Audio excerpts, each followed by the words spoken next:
subur tapi tidak makmur.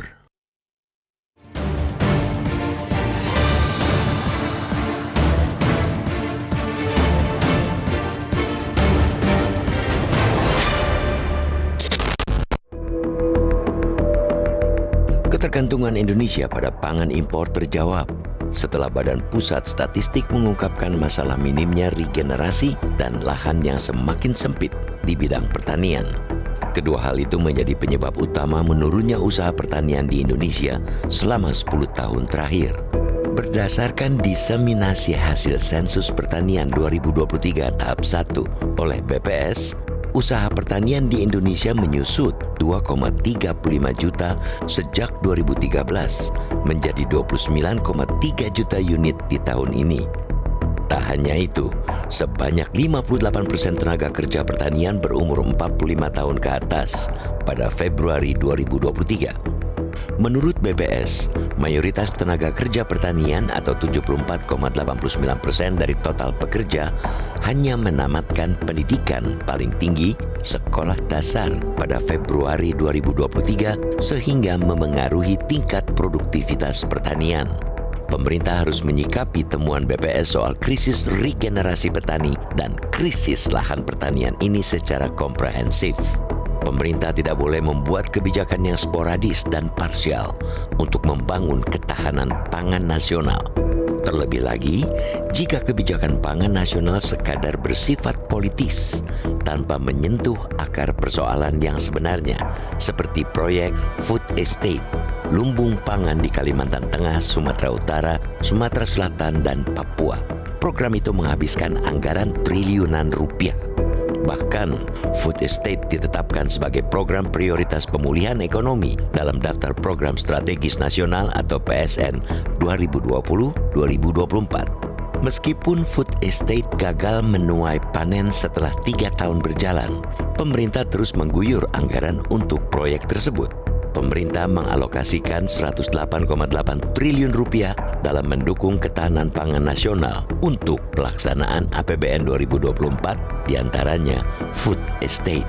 Berdasarkan laporan Badan Pemeriksaan Keuangan, ditemukan fakta bahwa proyek food estate pada 2020 sampai dengan triwulan 3 2021 tidak sesuai dengan peraturan dalam semua hal. Pertama, perencanaan food estate belum berdasarkan data dan informasi yang valid.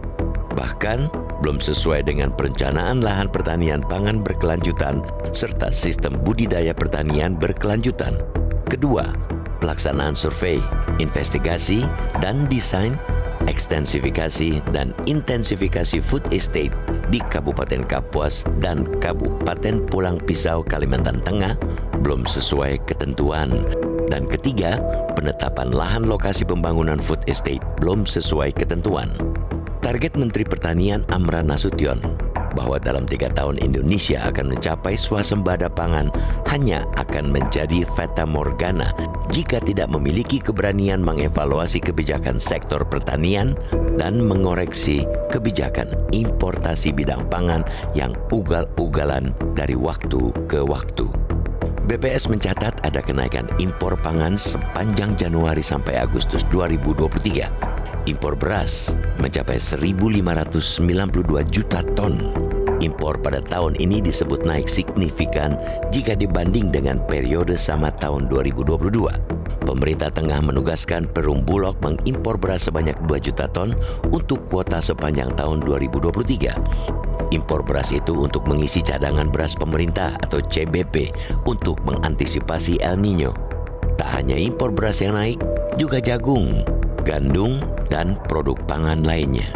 Meski demikian, Indonesia sempat mencicipi swasembada beras pada periode 2019-2021, sehingga Presiden Joko Widodo meraih penghargaan dari Institut Penelitian Padi Internasional atau IRI. Kondisi itu seharusnya dipertahankan, bahkan diperluas ke komoditas pangan lainnya dengan kebijakan-kebijakan yang luar biasa. Dunia sudah dilanda krisis pangan karena geopolitik global yang memanas dan perubahan iklim. Indonesia semestinya jauh dari krisis pangan. Indonesia adalah negeri yang subur. Namun sayang, kita belum juga makmur, terutama makmur di bidang pangan.